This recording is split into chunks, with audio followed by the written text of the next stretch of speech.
ওষুধ বের করেছে, তারা একদিনও করোনা দেয় না, টিকিট দেয় না ওরা। ও তো আপনাকে বিকলাঙ্গ করার কৌশল।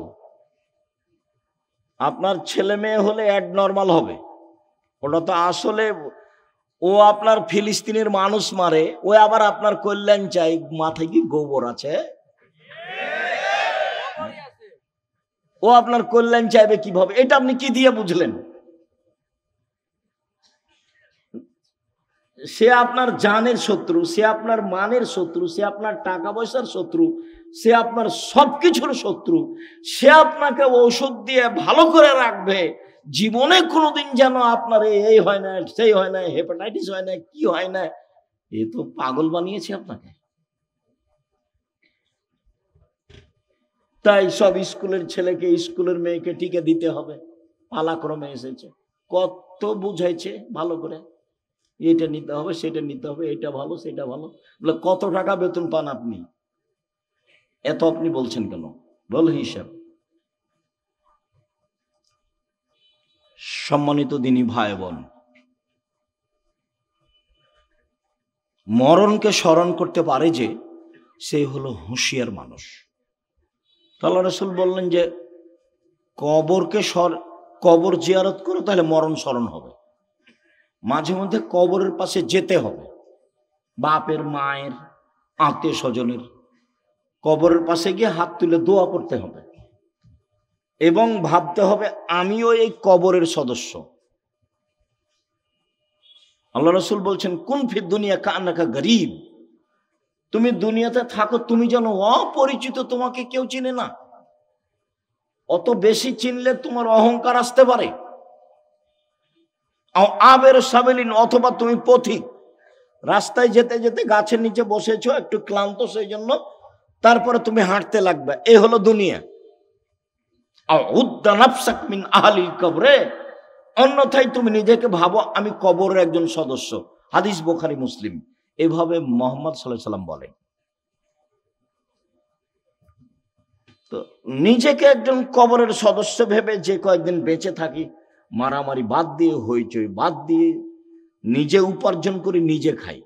বহুদিন বলেছি 4টা জিনিস: 5 ওয়াক্ত সালাত, কোরআন তেলাওয়াত, হালাল রুজি, আড্ডা না পিটা। জান্নাত হবে ইনশাল্লাহ। আড্ডা পিটা চিরদিনের জন্য হারাম। ওই যে দোকানে বসে আড্ডা পিটছেন, এটা হারাম। ওই যে মোবাইল নিয়ে সারাদিন সারা রাত ল্যাংটা বেটি ছেলে দেখছেন, এটা হলো আড্ডা পিটা, এটা হলো হারাম। ওইদিকে তোমার মা দেখে, এদিকে তোমার বাপ দেখে, ওই ঘরে তুমি দেখো, ওই ঘরে তোমার বোন দেখে, তাহলে পুরো বাড়িটা জেনায় সয়লাভ বন্যায়। তাহলে চরিত্র কোথায় আছে? এই আবার মোবাইলও ওদেরই, সব ফাংশন তাদের, ওরা বলে বন্ধু। সুদের যত পথ আছে, দুঃখিত সম্মানিত দিনী ভাই বোন, যে যেখানে আছেন, অল্প সময় কথা বলি। আপনার সাথে কিছু গুরুত্বপূর্ণ কথা বলতে এসেছি। মানুষের জীবনে সবচেয়ে জরুরি কাজ 5 ওয়াক্ত সালাত। মানুষের জীবনে জরুরি হিসাবে এর চেয়ে জরুরি কোনো কাজ নেই। সেটা হজ হোক, জাকাত হোক, জমি চাষ হোক, চাকরি হোক, ব্যবসা হোক, বাণিজ্য হোক, হাইকোর্ট হোক, জজ কোর্ট হোক, পৃথিবীর এমন কোনো কাজ নাই যেটা মানুষের জন্য নামাজের সালাতের চেয়ে বেশি জরুরি হতে পারে। এটুকু আপনার বোঝা উচিত। আপনি আমার ভালোবাসায় এসেছেন এখানে, আপনি তো 5 ওয়াক্ত সালাত আদায় করেন না। করা উচিত, করতেই হবে। বহুদিন বলেছি, অজু করে সালাত আদায় করতে হয়, তো পানি নেই, তায়াম্মুম করে করেন। মাটি নেই, তো অজু ছাড়া, তায়াম্মুম ছাড়াই সালাত আদায় করেন। কেবলার দিকে মুখ করে সালাত আদায় করতে হয়, কেবলা বোঝা যায় না, কেবলা ছাড়াই করেন। দাঁড়িয়ে সালাত আদায় করতে হয়, দাঁড়িয়ে থাকা যায় না, বসে করেন। বসে থাকা যায় না, তো শুয়ে শুয়ে পড়েন। পরিষ্কার কাপড় পরে সালাত আদায় করতে হয়, পরিষ্কার নেই, যাতে পেশাব পায়খানা লেগে আছে সেটা পরেই পড়েন। পরিষ্কার অপরিষ্কার কোনো কাপড়ই নেই, উলঙ্গ অবস্থায় আছি, তো উলঙ্গ অবস্থাতেই পড়েন। গাড়িতে উঠে আছেন, শিকল ধরে আছেন, ঠেল মানে না, গাড়িতে দাঁড়ানো অবস্থায় আছেন, এই অবস্থায় সালাত আদায় করতে হবে। যুদ্ধের সালাতগুলো এসেছে যে একটা নিয়ম এসেছে যে একদল শত্রুর মোকাবেলা আছে আর একদল এখানে সালাত আদায় করছে, এক রেখাত এরা, এক রেখাত ওরা, রাসূলের 2 রেখাত, তারপর ওরা নিজে নিজে এক রেখাত পড়ে শেষ করলো। আর একটা এসেছে শত্রুর মুখে দাঁড়িয়ে আছে, এভাবেই সালাত আদায় করছে, শত্রুর মুখের উপর আছে, এভাবেই সালাত আদায় করছে। রাসূল সাল্লাল্লাহু আলাইহি ওয়াসাল্লাম সালাতের উপরে এত সোচ্চার ছিলেন, যেই সালাত আমার আর আপনার ছেলে মেয়ের কোনো হিসাবে নেই। খাচ্ছে, পেশাব করছে, পায়খানা করছে, দিন কাটছে পশু প্রাণীর মতো, গরু ছাগলের মতো, আর দল করার ব্যাপারে ঠিকই আছে, আর মানুষের বদনাম আর গীবাত করার ব্যাপারে, বিরোধিতা করার ব্যাপারে, শত্রুতা করার ব্যাপারে ঠিকই আছে। কত সুন্দর করে ছবি দিয়ে রাস্তাঘাটে তুলে রেখেছে, কি যে দেখাইতে চাচ্ছে। মানুষের ক্ষতি করে বেশি দিন বেঁচে লাভ নাই। আমার জীবনে আমি 2টা কাজ খুব চেষ্টা করি জীবন বাজি রেখে টিকে থাকা, খুবই কঠিন। তার একটা হলো, আমি আমার জীবনে মানুষের কোনোদিন প্রতিশোধ নিব না, ইনশাআল্লাহ। সে যা পারে করুক, যা পারে বলুক। পারিবারিক ভাবে হোক, জমি জায়গার ব্যাপারে হোক, সামাজিক ভাবে হোক, দল সংগঠন ভাবে হোক, মানুষের কোনোদিন প্রতিশোধ নিব না। আর মানুষের পিছে পড়বো না, বদনাম করবো না। আমাকে ধুইয়া ছেড়ে দেখ না কেন, ও নিয়ে আমি মাথা ঘামাই না। বলেছে, হ্যাঁ আমাকে এভাবে বলবে মানে, এরকম আমার মাথায় কাজ করে না।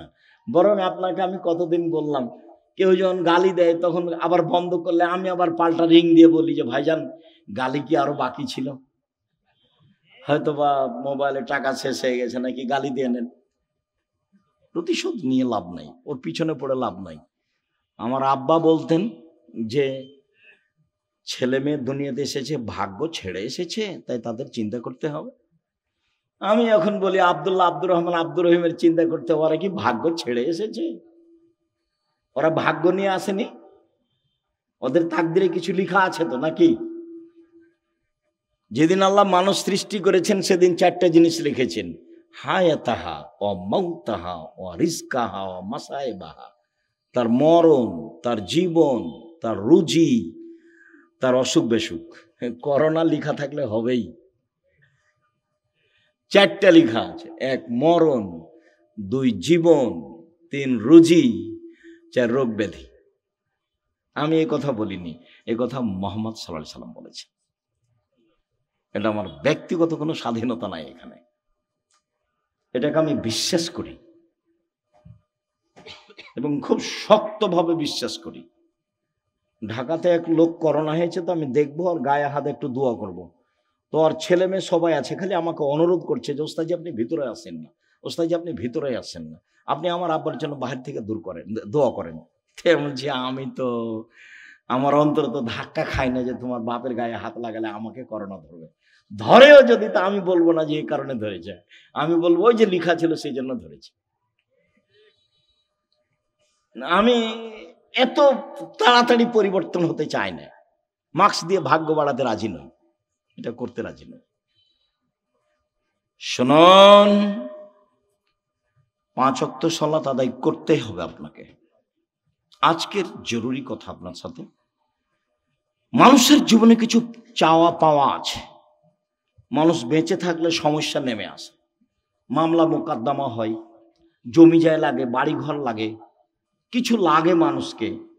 তো মানুষ আল্লাহকে বলতে শিখুক। কাকে বলতে শিখবে? আল্লাহকে। ও পারে, আরো যা করে তাকে কেউ ঠেকাতে পারে না, আরো ঠেকিয়ে দিলে কেউ করতে পারে না। আমার কাছে যে কত প্রমাণ আছে, মাঝে মধ্যে বলি না, 2013 সালের 24শে আগস্ট রোজ মঙ্গলবার সকাল 11টার সময় হাঁটাবো, বীরহাটাবো, রূপগঞ্জ, নারায়ণগঞ্জ, ঢাকায় বলেছিলাম আমার হাতে টাকা নাই, এ কথা সত্য, এখানে প্রতিষ্ঠান গড়বে, এ কথা সত্য, ইনশাল্লাহ গড়বেই গড়বে। প্রতিষ্ঠানটা প্রায় এখন 100 বিঘা জমির উপরে, 100 বিঘা। 2017 সালের 2016 সালের 17 ফেব্রুয়ারি রোজ বুধবার বিকাল 4টা 4:30টার সময় বলেছিলাম এই ডাঙ্গিপাড়ায় সেই প্রতিষ্ঠান এখন প্রায় 50 বিঘার উপরে অবস্থান করে। 50 বিঘা। এবছরের জানুয়ারিতে ছাত্র ছিল 2200। প্রায় 5000 ছেলে মেয়ে পড়াশোনা করে। 300 জন শিক্ষক শিক্ষিকা। প্রতি মাসে বেতন লাগে 40 লক্ষ। অথচ আমি নিজেকে মনে করছি আমি হলাম কচুর পাতার পানি। কচুর পাতার পানি বুঝেন না? একটু বাতাস আসলে কেমন হয়? এই পড়লো, এই পড়লো, এই পড়লো। মানে আমি ভিত্তি দিয়ে, বংশ দিয়ে, নিজের ব্যবসা দিয়ে, ক্ষমতা দিয়ে জামিয়া সালাফিয়া চালাই না। চলে কিভাবে আমি নিজেই বুঝতে পারি না, তা আমার আবার ক্ষমতা কি? সম্মানিত দিনী ভাই বোন, 6-7 নভেম্বরে আছে। একদিনের ভালোবাসা গড়াইন না, নইলে আমি তখন আর আসতে চাইবো না। মাঝে মধ্যে যাবেন, ভালোবাসা গড়াবেন, পত্রিকা নেবেন। আপনার টাকা দিয়ে এতগুলো পত্রিকা ছাপে, কত জানো? প্রায় 16,000 পত্রিকা ছাপে, আল ইতেসাম পত্রিকা। তা আপনি মনে করিয়েন না যে আমার টাকা দিয়ে ছাপাই, আপনার টাকা দিয়েই ছাপাই। তাহলে আব্দুর রাজ্জাক সাহেব কই, আমার বাঘ মারা বাড়ি, আমি তো কোনোদিন টাকা দিইনি। আপনি দেননি, কেউ দেয় না, এটা হয় কিভাবে? প্রায় 500-র অধিক এতিম এবং অসহায় মানুষ আছে, তাদের রুজি হয় কিভাবে? কেউ দেয়, নাহলে কিভাবে হয়? ওখানে কি মারিয়ামের মতো আল্লাহ দিয়ে যায়, জিব্রাইল দিয়ে? মারিয়ামের খালু জাকারিয়া বলছে, মারিয়াম এ কি ফল? অসময়ের ফল যে। শীতের দিনে রাজশাহীর ফজলি আম, ফজলি আম ছিল না, এমনি বলছি, শীতের দিনে অসময়ের ফল। তখন মারিয়াম বলছেন, হাযা মিন ইনদিল্লাহ। এগুলো কোথা থেকে এসেছে? আল্লাহর পক্ষ থেকে এসেছে। এমন তো আর এখন নয়, মানুষই দেয়। এত বড় প্রতিষ্ঠান, মানুষের সহযোগিতাই চলে। অবশ্যই যাবেন 6 তারিখ 7 তারিখে। দেশ বিদেশের আলেম ওলামা থাকবেন। আর ইবতেসাম এলাহি জহির, এহসান এলাহি জহির পাকিস্তানের ছেলে ইবতেসাম এলাহি জহির থাকবেন। আরো কে থাকবেন আমি এটা জানি। সম্মানিত দিনী ভাই বোন, রাতের সালাত। রাসূল সাল্লাল্লাহু আলাইহি সাল্লাম বলেন, ইন্না শায়তান ইয়াকিদু আলা রাসিয়াতে আলা কাফিয়াতি রাস আহাদিকুম। যখন তোমাদের কোনো ব্যক্তি রাতে ঘুমায়, তখন শয়তান তার মাথায় চুলে গিরা লাগায়। 3টে গিরা লাগায়, চুল থাক আর না থাক, চুলে গিরা লাগায়।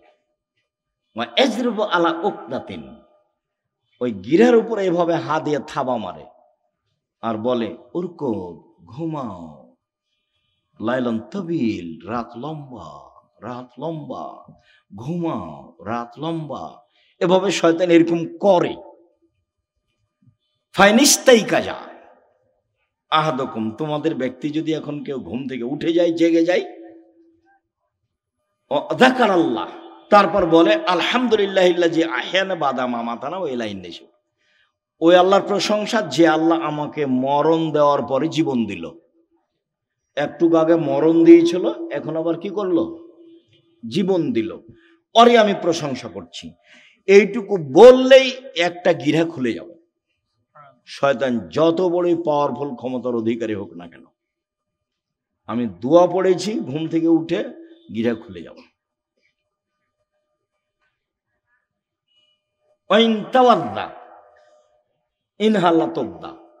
তারপরে যদি অজু করে তা আর একটা গিরা খুলে যাবে।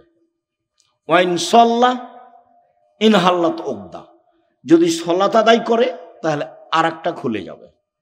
ফাসবাহা নাশিতান তাইয়িবান নাফসে, এখন এই লোকটা সকাল করবে খুব উৎফুল্ল মনে, হাসি খুশি মুখে, উৎফুল্ল মনে, হাসি খুশি মনে, দেখতে ভালো লাগবে, কাজ করতে ভালো লাগবে, প্রশান্তির সাথে সকাল করবে।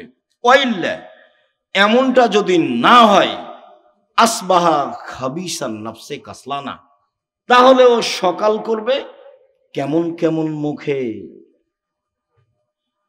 বিবর্ণ মুখে, কেমন কেমন মুখে, ঘৃণিত মুখে, অলস চেহারায় 7-8টার দিকে উঠবে, মুখটা দেখে কেমন কেমন লাগবে। কেন? শয়তান আর মুখে পেশাব করে দিয়েছে, কানে পেশাব করে দিয়েছে। শয়তানের ক্ষমতা খুব বেশি, ক্ষমতা এত বেশি ক্ষমতা।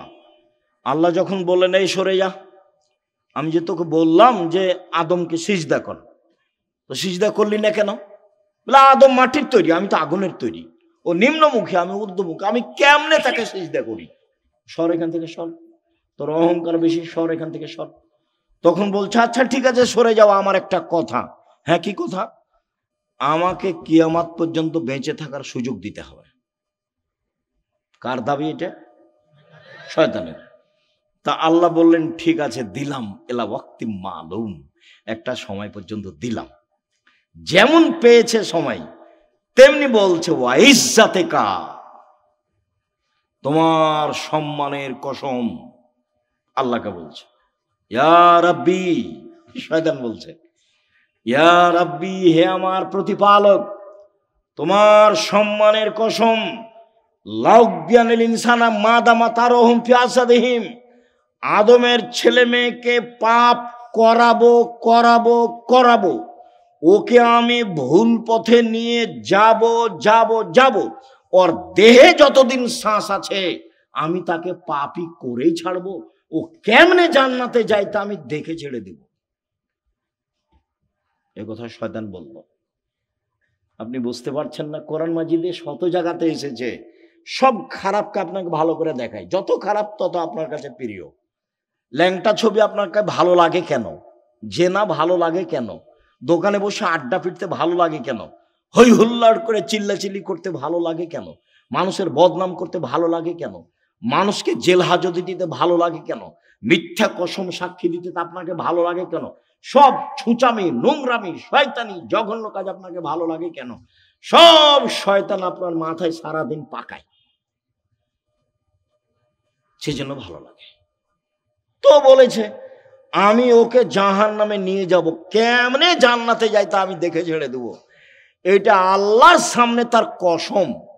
বলছে তোমার ইজ্জতের কসম, আমি ওকে জাহান্নামে নিয়ে যাব। আমি একাই যাব? তাহলে পৃথিবীতে সবচেয়ে বেশি রিক্সে জীবন কাটায় কে বলেন তো? শয়তান। ওর চেয়ে রিক্সে, খুব বেকায়দায়, খুব বিপদগ্রস্ত অবস্থায় আর কেউ নেই শয়তান ছাড়া। আর তার কাজ আবার কমে গেছে। কেন? ইহুদিদের কাছে তার কোনো কাজ নাই। আমাদের চাঁপাই নবগঞ্জে বলে শয়তান হলো 14 ইলিমের পড়া, মানে বিদ্যা আছে সব। ইহুদি তো জাহান্নামে যাবেই, তো ওখানে গিয়ে কি করবে? খ্রিস্টান তো জাহান্নামে যাবে, তো ওখানে গিয়ে কি করবে?